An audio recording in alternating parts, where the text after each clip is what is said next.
wide. He focused them and blew through the weak spots in the German line. The French went wide with the Maginot Line, and you know what happened to them. If you have any desire to be rich, you must focus. Do not do what poor and middle-class people do, put their few eggs in many baskets. Put a lot of your eggs in a few baskets and focus. Follow one course until successful. If you hate losing, play it safe. If losing makes you weak, play it safe. Go with balanced investments. If you're over 25 years old and are terrified of taking risks, don't change. Play it safe, but start early.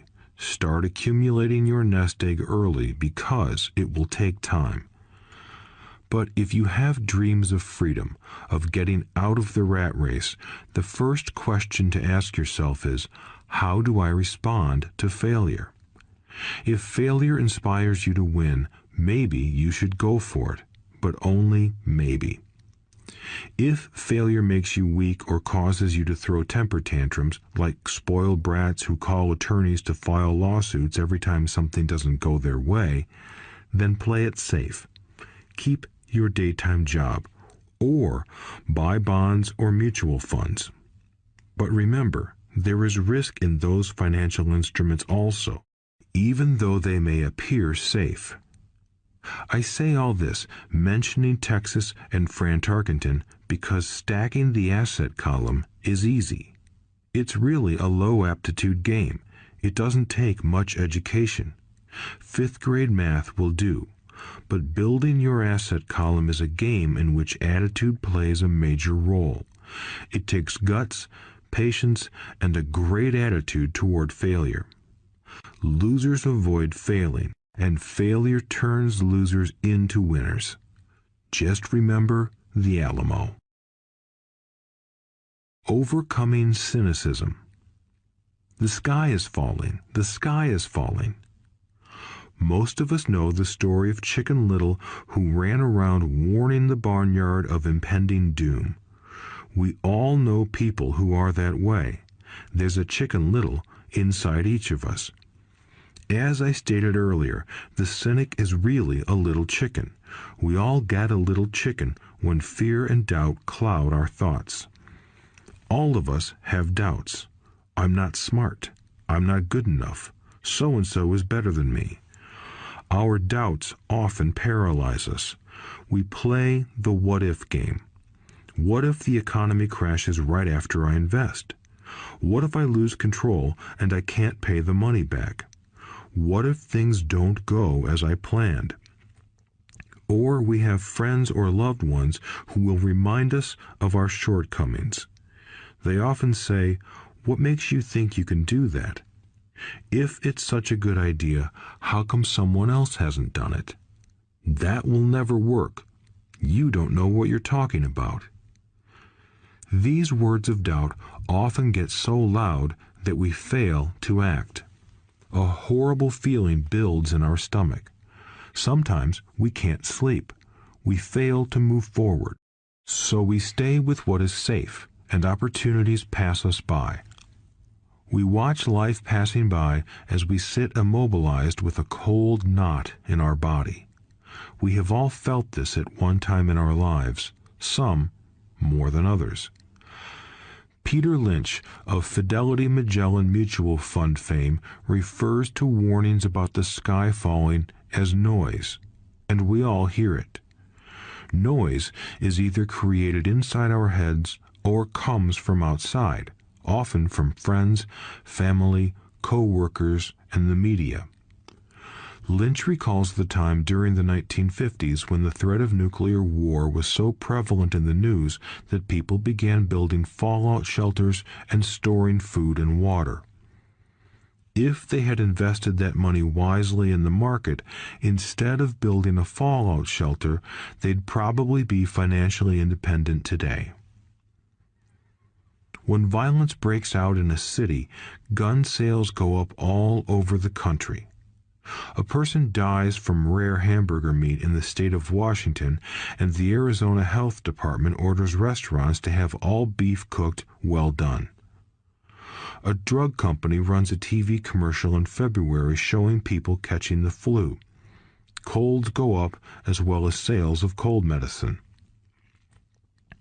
Most people are poor because when it comes to investing, the world is filled with Chicken Littles running around yelling, "The sky is falling, the sky is falling."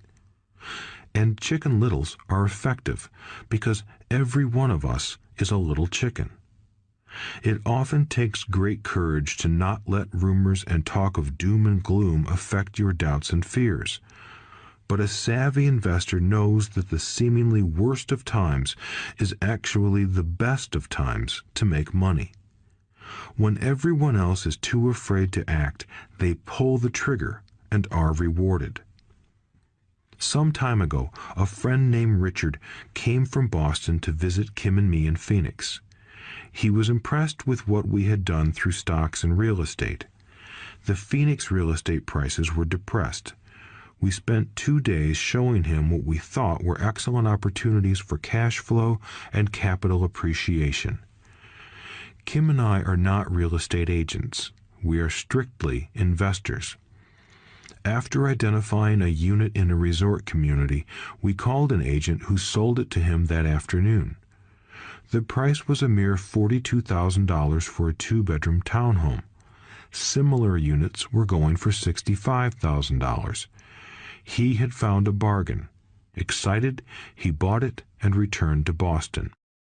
2 weeks later, the agent called to say that our friend had backed out. I called immediately to find out why. All he said was that he talked to his neighbor, and his neighbor told him it was a bad deal.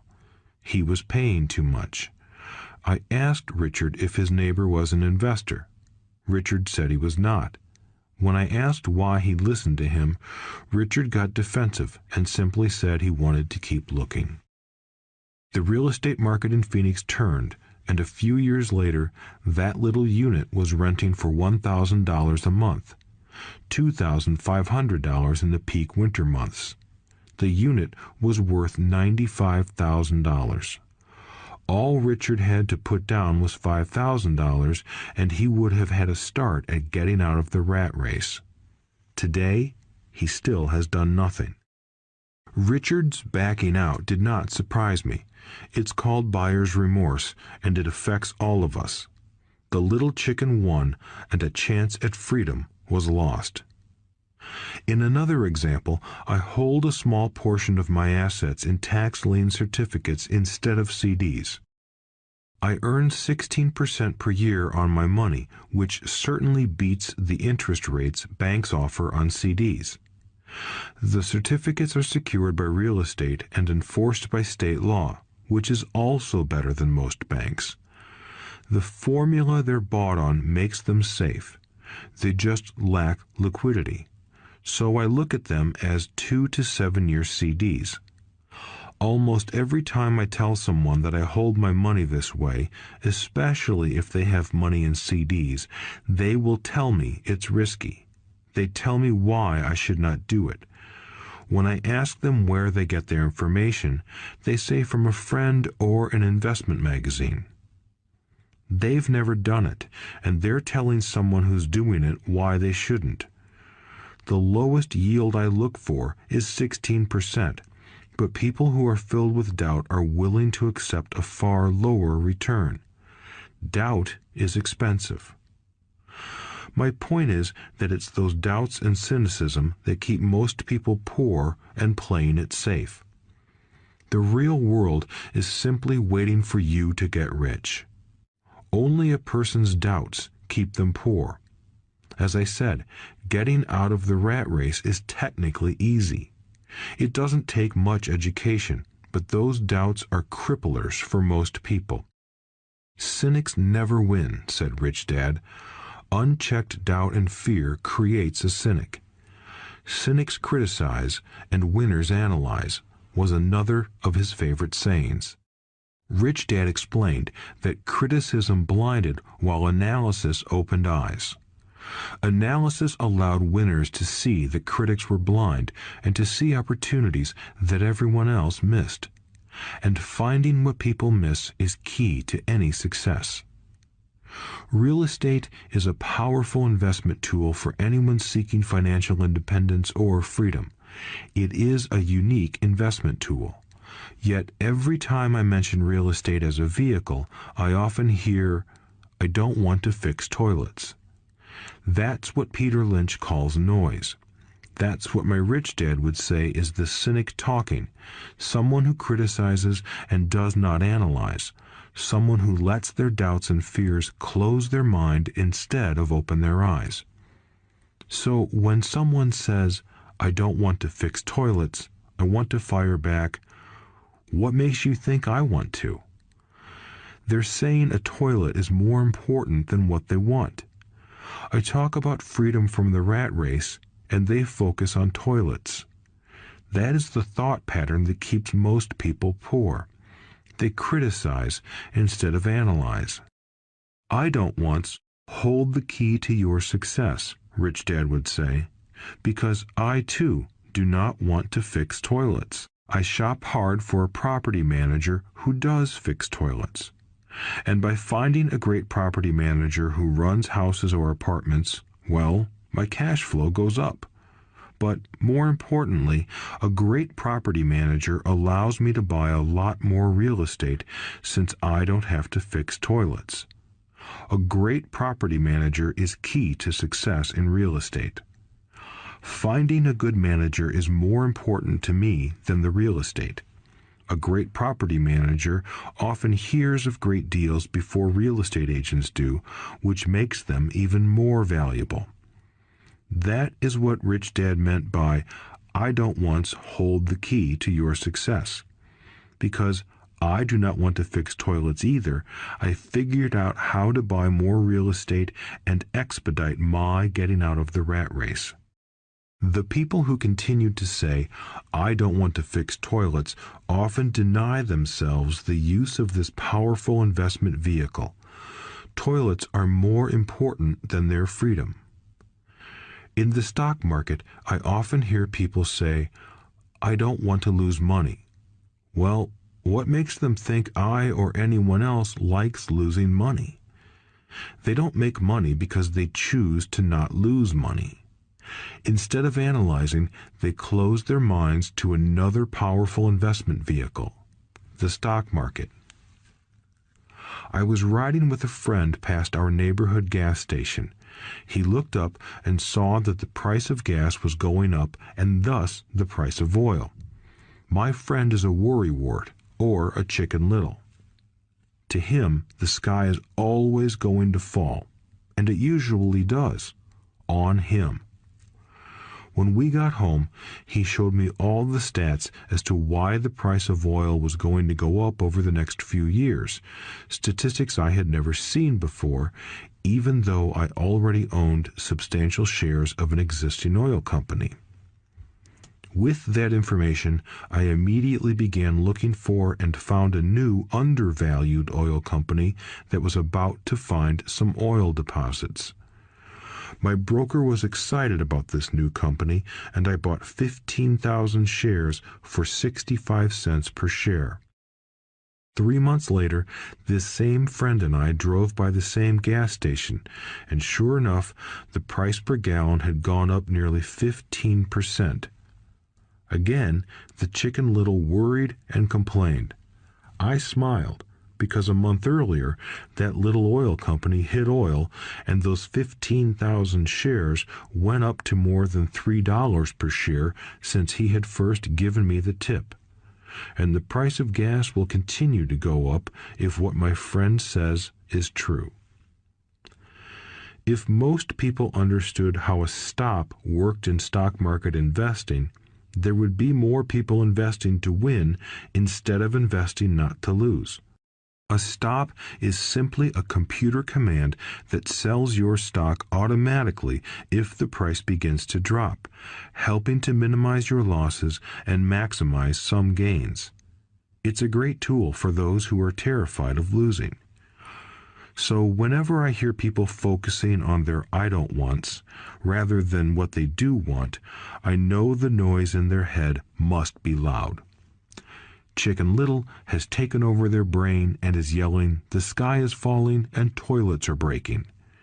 So they avoid their don't wants, but they pay a huge price. They may never get what they want in life. Instead of analyzing, their inner Chicken Little closes their mind. Rich Dad gave me a way of looking at Chicken Little. Just do what Colonel Sanders did. At the age of 66, he lost his business and began to live on his Social Security check. It wasn't enough. He went around the country selling his recipe for fried chicken. He was turned down 1,009 times before someone said yes, and he went on to become a multimillionaire at an age when most people are quitting. He was a brave and tenacious man, Rich Dad said of Harlan Sanders. So when you're in doubt and feeling a little afraid, just do what Colonel Sanders did to his little chicken. He fried it. Overcoming laziness. Busy people are often the most lazy. We have all heard stories of a businessman who works hard to earn money. He works hard to be a good provider for his wife and children. He spends long hours at the office and brings work home on weekends. One day he comes home to an empty house. His wife has left with the kids. He knew he and his wife had problems, but rather than work to make the relationship strong, he stayed busy at work. Dismayed, his performance at work slips and he loses his job. Today, I often meet people who are too busy to take care of their wealth, and there are people too busy to take care of their health. The cause is the same. They're busy, and they stay busy as a way of avoiding something they do not want to face. Nobody has to tell them. Deep down, they know. In fact, if you remind them, they often respond with anger or irritation. If they aren't busy at work or with the kids, they're often busy watching TV, fishing, playing golf, or shopping. Yet deep down, they know they are avoiding something important. That's the most common form of laziness. Laziness by staying busy. So, what is the cure for laziness? The answer is a little greed. For many of us, we were raised thinking of greed or desire as bad. Greedy people are bad people, my mom used to say, yet we all have inside of us this yearning to have nice, new, or exciting things. So, to keep that emotion of desire under control, often parents find ways of suppressing that desire with guilt. You only think about yourself. Don't you know you have brothers and sisters? Was one of my mom's favorites.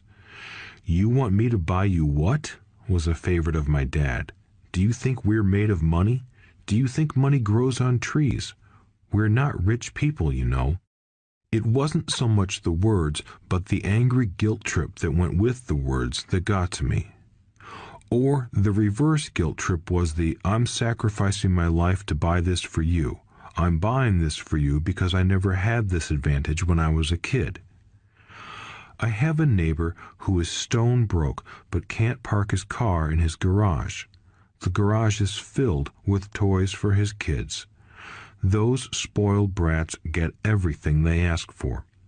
I don't want them to know the feeling of want are his everyday words. He has nothing set aside for their college or his retirement, but his kids have every toy ever made. He recently got a new credit card in the mail and took his kids to visit Las Vegas. "I'm doing it for the kids," he said with great sacrifice. Rich Dad forbade the words, "I can't afford it." In my real home, that's all I heard. Instead, Rich Dad required his children to say, "How can I afford it?" He believed that the words, "I can't afford it," shut down your brain. It didn't have to think anymore. "How can I afford it?" opened up the brain and forced it to think and search for answers. But most importantly, he felt the words, "I can't afford it," were a lie, and the human spirit knows it. The human spirit is very, very powerful, he would say. It knows it can do anything. By having a lazy mind that says, I can't afford it, a war breaks out inside you. Your spirit is angry, and your lazy mind must defend its lie. The spirit is screaming, come on, let's go to the gym and work out. And the lazy mind says, but I'm tired, I worked really hard today. Or the human spirit says, I'm sick and tired of being poor, let's get out there and get rich. To which the lazy mind says, rich people are greedy. Besides, it's too much bother. It's not safe. I might lose money. I'm working hard enough as it is. I've got too much to do at work anyway. Look at what I have to do tonight. My boss wants it finished by morning. I can't afford it also causes sadness, a helplessness that leads to despondency and often depression. How can I afford it opens up possibilities, excitement, and dreams. So Rich Dad was not so concerned about what we wanted to buy as long as we understood that how can I afford it creates a stronger mind and a dynamic spirit. Thus, he rarely gave Mike or me anything. He would instead ask, how can you afford it? And that included college, which we paid for ourselves.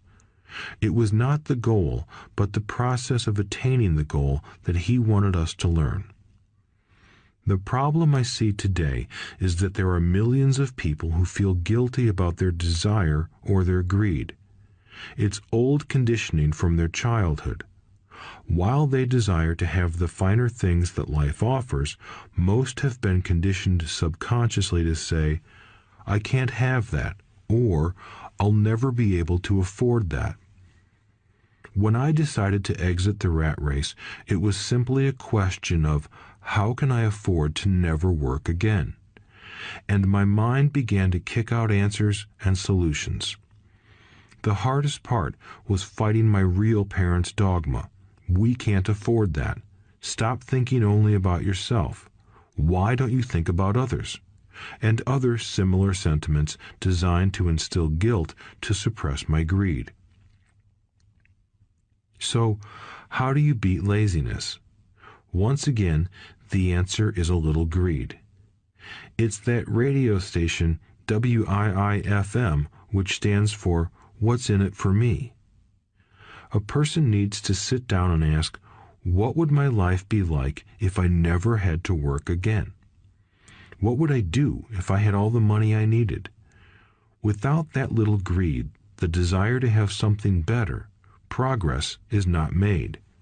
Our world progresses because we all desire a better life.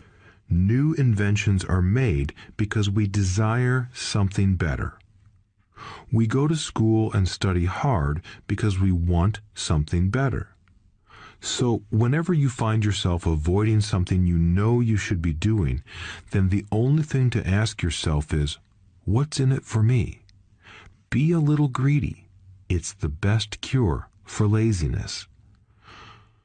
Too much greed, however, as anything in excess can be, is not good. But just remember what Michael Douglas said in the movie Wall Street. Greed is good. Rich Dad said it differently. Guilt is worse than greed, for guilt robs the body of its soul. I think Eleanor Roosevelt said it best. Do what you feel in your heart to be right, for you'll be criticized anyway. You'll be damned if you do, and damned if you don't. Overcoming bad habits. Our lives are a reflection of our habits more than our education. After seeing the movie Conan the Barbarian, starring Arnold Schwarzenegger, a friend said, I'd love to have a body like Schwarzenegger. Most of the guys nodded in agreement. I even heard he was really puny and skinny at one time, another friend added. Yeah, I heard that too, another one said. I heard he has a habit of working out almost every day in the gym. Yeah, I'll bet he has to. Nah, said the group's cynic. I'll bet he was born that way. Besides, let's stop talking about Arnold and get some beers. This is an example of habits controlling behavior. I remember asking my rich dad about the habits of the rich. Instead of answering me outright, he wanted me to learn through example, as usual. "When does your dad pay his bills?" Rich Dad asked. "The first of the month," I said. "Does he have anything left over?" he asked. "Very little," I said. "That's the main reason he struggles," said Rich Dad. "He has bad habits. Your dad pays everyone else first.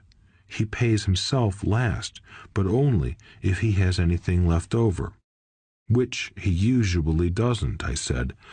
"But he has to pay his bills, doesn't he? You're saying he shouldn't pay his bills?" "Of course not," said Rich Dad. "I firmly believe in paying my bills on time. I just pay myself first, before I pay even the government." "But what happens if you don't have enough money?" I asked. "What do you do then?" "The same," said Rich Dad. "I still pay myself first, even if I'm short of money. My asset column is far more important to me than the government." "But," I said, "don't they come after you?" "Yes, if you don't pay," said Rich Dad. "Look, I did not say not to pay. I just said I pay myself first, even if I'm short of money." "But," I replied, "how do you do that?" "It's not how. The question is why," Rich Dad said. "Okay, why?" "Motivation," said Rich Dad. "Who do you think will complain louder if I don't pay them? Me or my creditors?" "Your creditors will definitely scream louder than you," I said, responding to the obvious. "You wouldn't say anything if you didn't pay yourself." So you see, after paying myself, the pressure to pay my taxes and the other creditors is so great that it forces me to seek other forms of income. The pressure to pay becomes my motivation. I've worked extra jobs, started other companies, traded in the stock market, anything just to make sure those guys don't start yelling at me.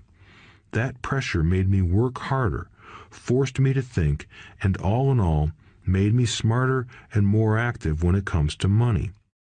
If I had paid myself last, I would have felt no pressure, but I'd be broke. So it is the fear of the government or other people you owe money to that motivates you? That's right, said Rich Dad. You see, government bill collectors are big bullies. So are bill collectors in general. Most people give in to those bullies. They pay them and never pay themselves. You know the story of the 98-pound weakling who gets sand kicked in his face? I nodded. I see that ad for weightlifting and bodybuilding lessons in the comic books all the time. Well, most people let the bullies kick sand in their faces. I decided to use the fear of the bully to make me stronger.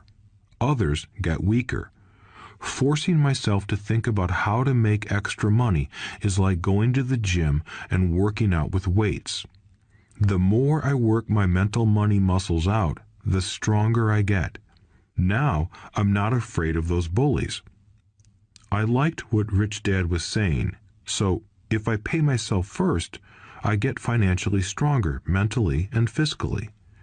Rich Dad nodded. And if I pay myself last, or not at all, I get weaker. So people like bosses, managers, tax collectors, bill collectors, and landlords push me around all my life just because I don't have good money habits. Rich Dad nodded, just like the 98-pound weakling. Overcoming arrogance. What I know makes me money. What I don't know loses me money. Every time I have been arrogant, I have lost money. Because when I'm arrogant, I truly believe that what I don't know is not important, Rich Dad would often tell me. I have found that many people use arrogance to try to hide their own ignorance. It often happens when I am discussing financial statements with accountants or even other investors. They try to bluster their way through the discussion. it is clear to me that they don't know what they're talking about. They're not lying, but they are not telling the truth. There are many people in the world of money, finances, and investments who have absolutely no idea what they're talking about. Most people in the money industry are just spouting off sales pitches like used car salesmen.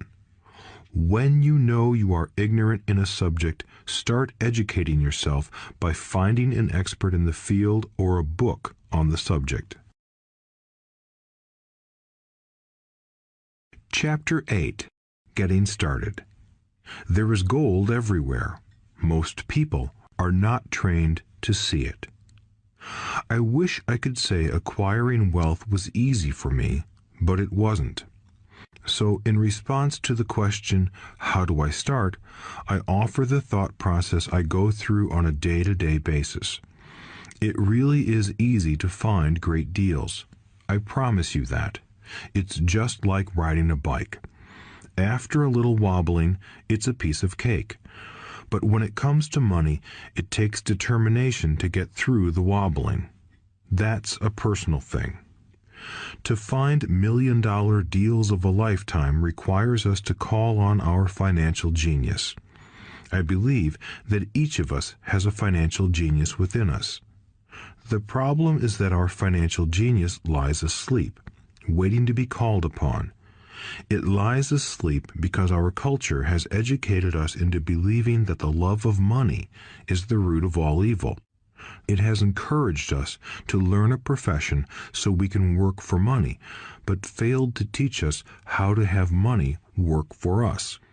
It taught us not to worry about our financial future because our company or the government would take care of us when our working days are over. However, it is our children, educated in the same school system, who will end up paying for this absence of financial education. The message is still to work hard, earn money, and spend it. And when we run short, we can always borrow more.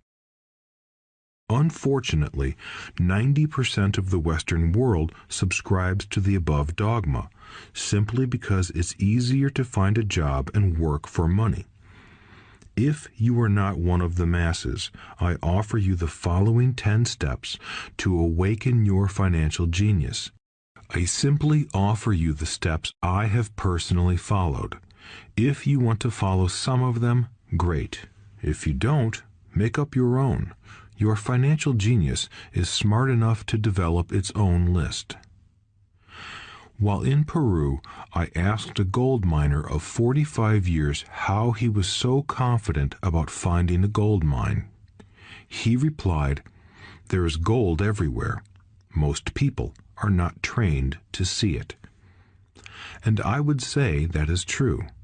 In real estate, I can go out and in a day come up with 4 or 5 great potential deals, while the average person will go out and find nothing, even looking in the same neighborhood. The reason is that they have not taken the time to develop their financial genius. I offer you the following 10 steps as a process to develop your God-given powers, powers over which only you have control.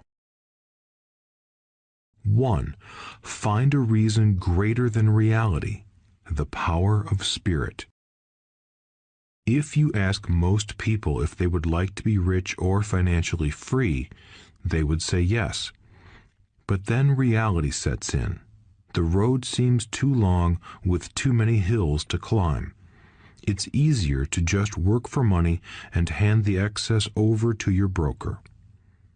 I once met a young woman who had dreams of swimming for the U.S. Olympic team. The reality was that she had to get up every morning at 4 o'clock to swim for 3 hours before going to school. She did not party with her friends on Saturday night. She had to study and keep her grades up, just like everyone else.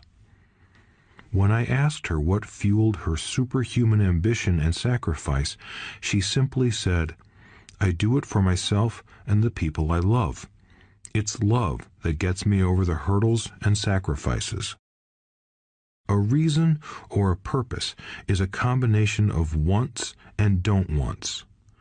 When people ask me what my reason for wanting to be rich is, I tell them that it is a combination of deep emotional wants and don't wants. I will list a few. First, the don't wants, for they create the wants.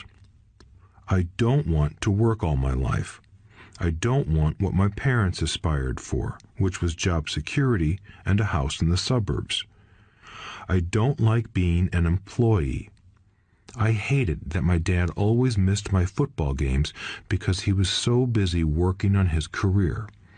I hated it when my dad worked hard all his life and the government took most of what he worked for at his death. He could not even pass on what he worked so hard for when he died. The rich don't do that. They work hard and pass it on to their children. Now, the wants. I want to be free to travel the world and live in the lifestyle I love. I want to be young when I do this. I want to simply be free. I want control over my time and my life. I want money to work for me. Those are my deep-seated emotional reasons. What are yours? If they are not strong enough, then the reality of the road ahead may be greater than your reasons. I have lost money and been set back many times, but it was the deep emotional reasons that kept me standing up and going forward. I wanted to be free by age 40, but it took me until I was 47, with many learning experiences along the way. As I said, I wish I could say it was easy. It wasn't, but it wasn't that hard either. I've learned that without a strong reason or purpose, anything in life is hard.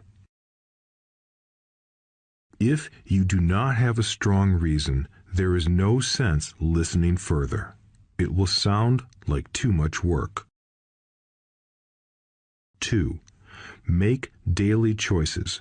The power of choice. Choice is the main reason people want to live in a free country. We want the power to choose.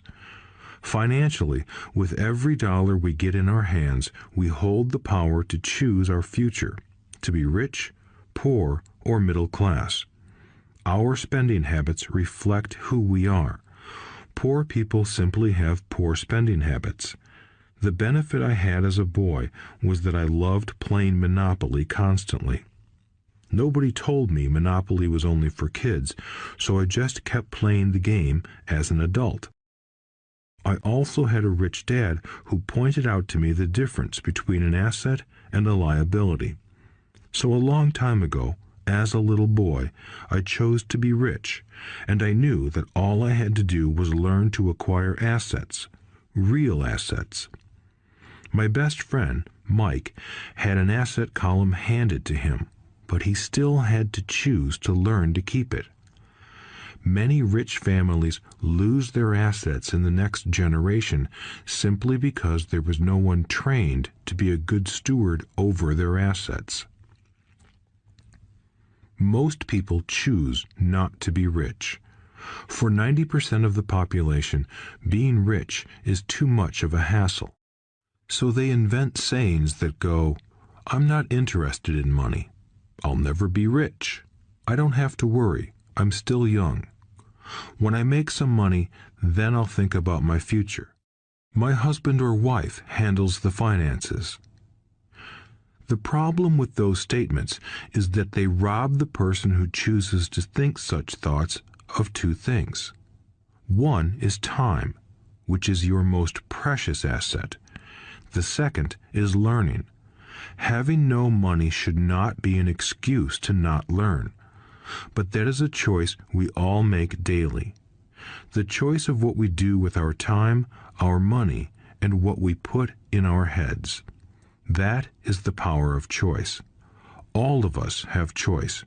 I just choose to be rich, and I make that choice every day. Invest first in education. In reality, the only real asset you have is your mind, the most powerful tool we have dominion over. Each of us has the choice of what we put in our brain once we're old enough. You can watch TV, read golf magazines, or go to ceramics class or a class on financial planning. You choose. Most people simply buy investments rather than first investing in learning about investing.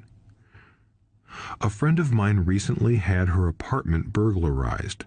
The thieves took her electronics and left all the books. And we all have that same choice. 90% of the population buys TV sets, and only about 10% buy business books. So what do? I go to seminars. I like it when they are at least 2 days long because I like to immerse myself in a subject. In 1973, I was watching this guy on TV who was advertising a 3-day seminar on how to buy real estate for nothing down. I spent $385, and that course has made me at least $2 million, if not more. But more importantly, it bought me life. I don't have to work for the rest of my life because of that one course. I go to at least 2 such courses every year. I love CDs and audiobooks. The reason? I can easily review what I just heard. I was listening to an investor say something I completely disagreed with. Instead of becoming arrogant and critical, I simply listened to that 5-minute stretch at least 20 times, maybe more. But suddenly, by keeping my mind open, I understood why he said what he said. It was like magic. I felt like I had a window into the mind of one of the greatest investors of our time. I gained tremendous insight into the vast resources of his education and experience. The net result? I still have the old way I used to think, and I now have a new way of looking at the same problem or situation. I have 2 ways to analyze a problem or trend, and that is priceless. Today, I often say, how would Donald Trump do this? Or Warren Buffett, or George Soros. The only way I can access their vast mental power is to be humble enough to read or listen to what they have to say. Arrogant or critical people are often people with low self-esteem who are afraid of taking risks.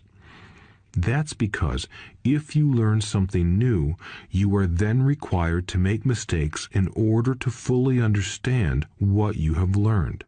If you have listened this far, arrogance is not one of your problems. Arrogant people rarely read or listen to experts. Why should they? They are the center of the universe. There are so many intelligent people who argue or defend when a new idea clashes with the way they think. In this case, their so-called intelligence combined with arrogance equals ignorance. Each of us knows people who are highly educated or believe they are smart, but their balance sheet paints a different picture. A truly intelligent person welcomes new ideas, for new ideas can add to the synergy of other accumulated ideas. Listening is more important than talking. If that were not true, God would not have given us 2 ears and only 1 mouth. Too many people think with their mouth instead of listening in order to absorb new ideas and possibilities. They argue instead of asking questions. I take a long view on my wealth. I do not subscribe to the get-rich-quick mentality most lottery players or casino gamblers have. I may go in and out of stocks, but I am long on education. If you want to fly an airplane, I advise taking lessons first. I am always shocked at people who buy stocks or real estate but never invest in their greatest asset, their mind. Just because you bought a house or 2 does not make you an expert at real estate. 3. Choose friends carefully. The power of association. First of all, I do not choose my friends by their financial statements. I have friends who have actually taken a vow of poverty, as well as friends who earn millions every year. The point is that I learn from all of them.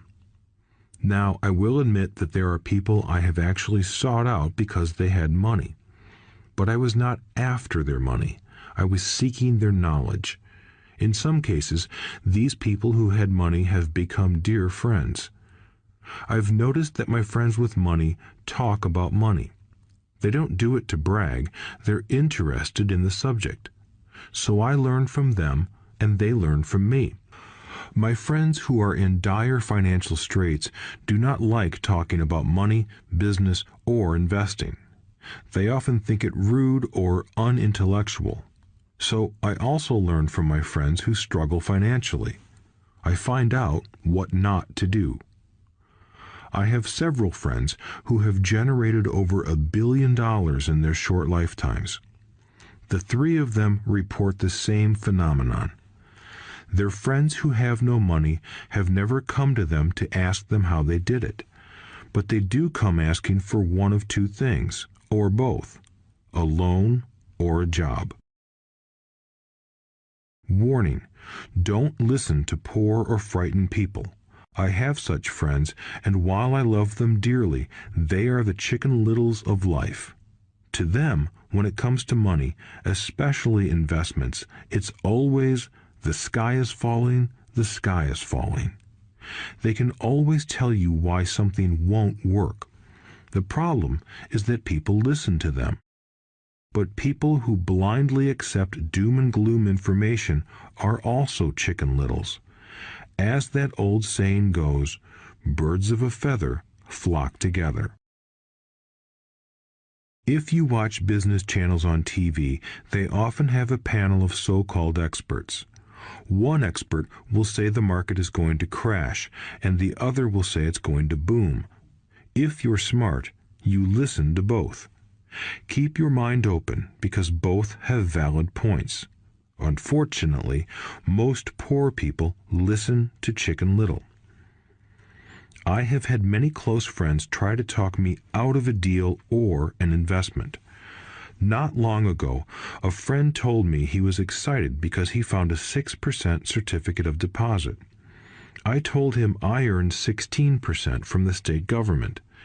The next day, he sent me an article about why my investment was dangerous. I have received 16% for years now, and he still receives 6%.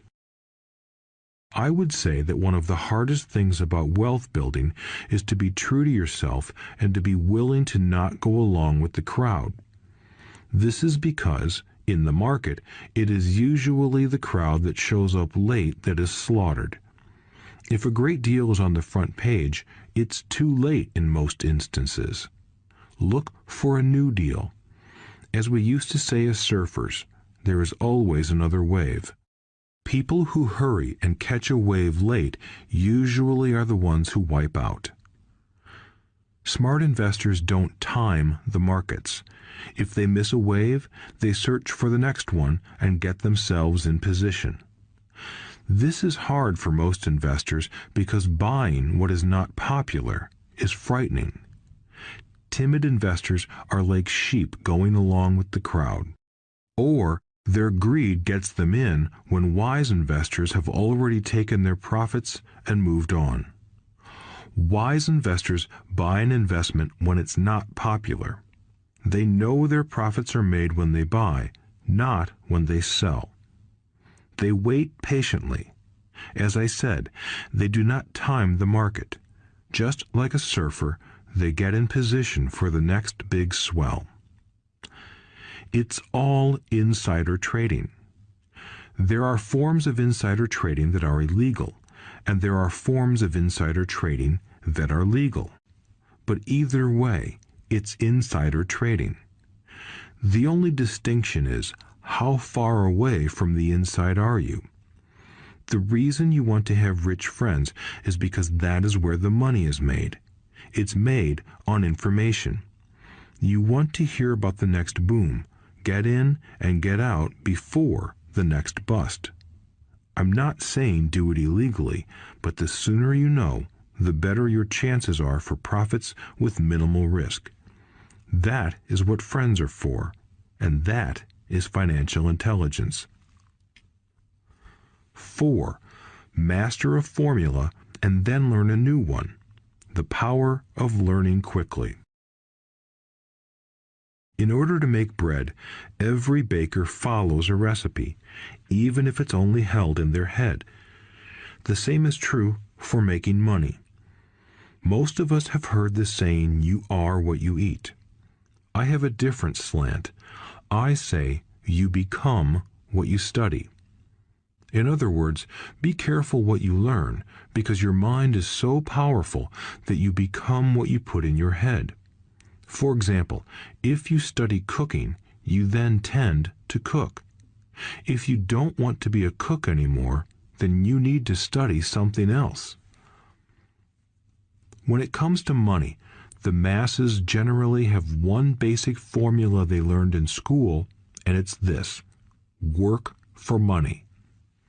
The predominant formula I see in the world is that every day millions of people get up, go to work, earn money, pay bills, balance checkbooks, buy some mutual funds, and go back to work. That is the basic formula, or recipe. If you're tired of what you're doing, or you're not making enough, it's simply a case of changing the formula via which you make money. Years ago, when I was 26, I took a weekend class called How to Buy Real Estate Foreclosures. I learned a formula. The next trick was to have the discipline to actually put into action what I had learned. That is where most people stop. For 3 years, while working for Xerox, I spent my spare time learning to master the art of buying foreclosures. I've made several $million using that formula. So after I mastered that formula, I went in search of other formulas. For many of the classes, I did not directly use the information I learned, but I always learned something new. I have attended classes designed for derivative traders, commodity option traders, and chaologists. I was way out of my league, being in a room full of people with doctorates in nuclear physics and space science. Yet, I learned a lot that made my stock and real estate investing more meaningful and lucrative. Most junior colleges and community colleges have classes on financial planning and buying traditional investments. They are good places to start, but I always search for a faster formula. That is why, on a fairly regular basis, I make more in a day than many people will make in their lifetime. Another side note, in today's fast-changing world, it's not so much what you know anymore that counts, because often what you know is old. It is how fast you learn. That skill is priceless. It's priceless in finding faster formulas, recipes, if you will, for making dough. Working hard for money is an old formula born in the day of cavemen. 5. Pay yourself first. The power of self-discipline. If you cannot get control of yourself, do not try to get rich. It makes no sense to invest, make money, and blow it. It is the lack of self-discipline that causes most lottery winners to go broke soon after winning millions. It is the lack of self-discipline that causes people who get a raise to immediately go out and buy a new car or take a cruise. It is difficult to say which of the 10 steps is the most important, but of all the steps, this step is probably the most difficult to master if it is not already a part of your makeup. I would venture to say that personal self-discipline is the #1 delineating factor between the rich, the poor, and the middle class. Simply put, people who have low self-esteem and low tolerance for financial pressure can never be rich.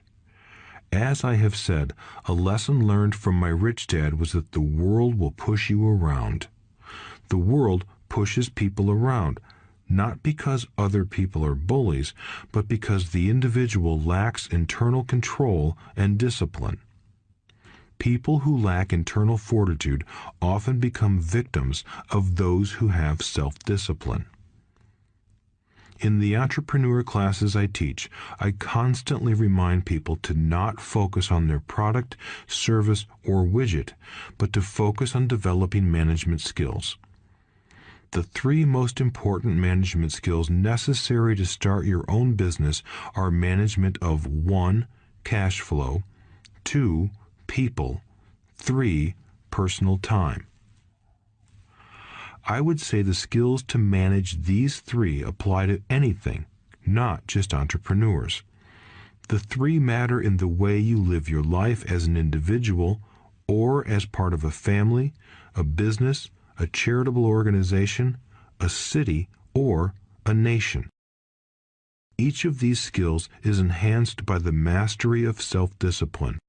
I do not take the saying, "pay yourself first," lightly. The statement, "pay yourself first," comes from George Clayson's book, The Richest Man in Babylon. Millions of copies have been sold. But while millions of people freely repeat that powerful statement, few follow the advice. As I said, financial literacy allows one to read numbers, and numbers tell the story. By looking at a person's income statement and balance sheet, I can readily see if people who spout the words, "pay yourself first," actually practice what they preach. In reality, each month, many allocate money to their asset column before they pay their monthly expenses.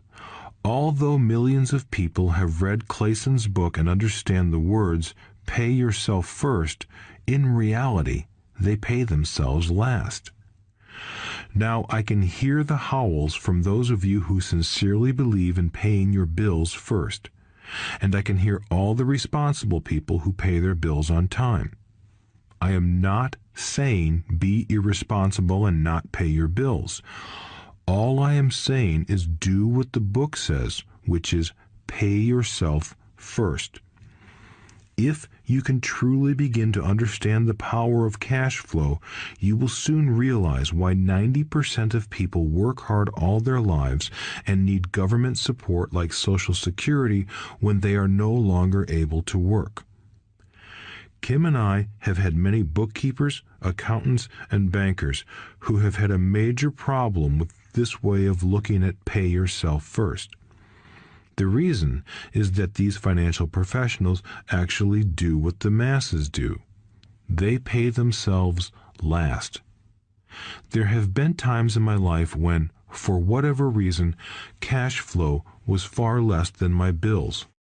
I still paid myself first. My accountant and bookkeeper screamed in panic. "They're going to come after you. The IRS is going to put you in jail. You're going to ruin your credit rating. They'll cut off the electricity." I still paid myself first. Why, you ask? Because that's what the story, The Richest Man in Babylon, was all about. The power of self-discipline and the power of internal fortitude. As my rich dad taught me the first month I worked for him, most people allow the world to push them around. A bill collector calls and you pay or else. A sales clerk says, "Oh, just put it on your charge card." Your real estate agent tells you, "Go ahead. The government allows you a tax deduction on your home." That is what the book is really about. Having the guts to go against the tide and get rich. You may not be weak, but when it comes to money, many people get wimpy. I am not saying be irresponsible. The reason I don't have high credit card debt and doodad debt is because I pay myself first. The reason I minimize my income is because I don't want to pay it to the government. That is why my income comes from my asset column through a Nevada corporation. If I work for money, the government takes it. Although I pay my bills last, I am financially astute enough to not get into a tough financial situation. I don't like consumer debt. I actually have liabilities that are higher than 99% of the population, but I don't pay for them. Other people pay for my liabilities. They're called tenants.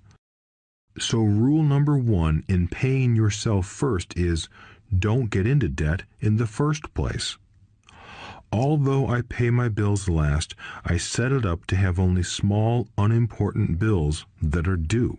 When I occasionally come up short, I still pay myself first. I let the creditors and even the government scream. I like it when they get tough. Why? Because those guys do me a favor.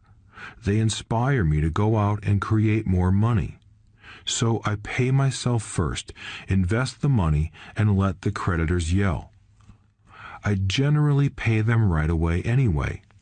Kim and I have excellent credit. We just don't cave into pressure and spend our savings or liquidate stocks to pay for consumer debt. That is not too financially intelligent. To successfully pay yourself first, keep the following in mind. 1. Don't get into large debt positions that you have to pay for. Keep your expenses low. Build up assets first. Then buy the big house or nice car. Being stuck in the rat race is not intelligent. 2. When you come up short, let the pressure build and don't dip into your savings or investments. Use the pressure to inspire your financial genius to come up with new ways of making more money and then pay your bills. You will have increased your ability to make more money as well as your financial intelligence. So many times I have gotten into financial hot water and used my brain to create more income while staunchly defending the assets in my asset column.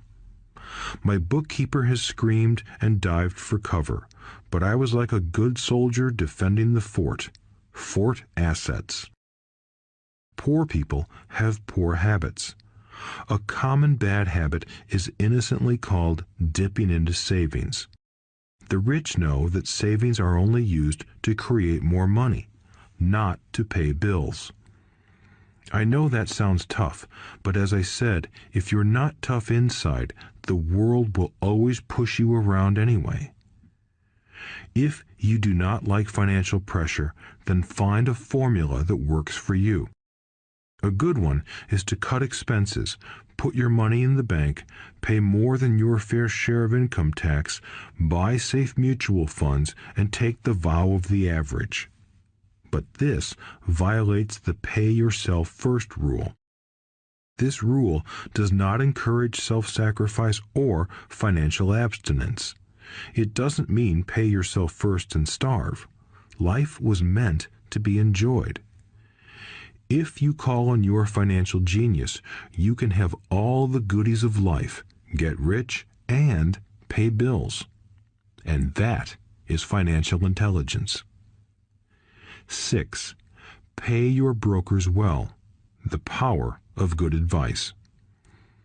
Sometimes I see people posting a sign in front of their house that says, "For sale by owner." Or I see people on TV claiming to be discount brokers. My rich dad taught me to take the opposite approach. He believed in paying professionals well, and I have adopted that policy also. Today, I have expensive attorneys, accountants, real estate brokers, and stockbrokers. Why? Because if, and I do mean if, the people are professionals, their services should make you money. And the more money they make, the more money I make. We live in the information age. Information is priceless. A good broker should provide you with information as well as take the time to educate you. I have several brokers who do that for me. Some taught me when I had little or no money, and I am still with them today. What I pay a broker is tiny in comparison with what kind of money I can make because of the information they provide. I love it when my real estate broker or stockbroker makes a lot of money because that usually means I made a lot of money. A good broker saves me time in addition to making me money. Like when I bought the vacant land for $9,000 and sold it immediately for over $25,000 so I could buy my Porsche quicker. A broker is my eyes and ears in the market. They're there every day, so I do not have to be. I'd rather play golf. People who sell their house on their own must not value their time much. Why would I want to save a few bucks when I could use that time to make more money or spend it with those I love? What I find funny is that so many poor and middle-class people insist on tipping restaurant help 15 to 20%, even for bad service, but complain about paying a broker 3 to 7%. They enjoy tipping people in the expense column and stiffing people in the asset column. That is not financially intelligent. Keep in mind that not all brokers are created equal. Unfortunately, most brokers are only salespeople. They sell, but they themselves own little or no real estate. There is a tremendous difference between a broker who sells houses and a broker who sells investments. The same is true for stock, bond, mutual fund, and insurance. Brokers who call themselves financial planners. When I interview any paid professional, I first find out how much property or stocks they personally own and what percentage they pay in taxes. And that applies to my tax attorney as well as my accountant. I have an accountant who minds his own business. His profession is accounting, but his business is real estate. I used to have an accountant who was a small business accountant, but he had no real estate. I switched because we did not love the same business. Find a broker who has your best interests at heart. Many brokers will spend the time educating you, and they could be the best asset you find.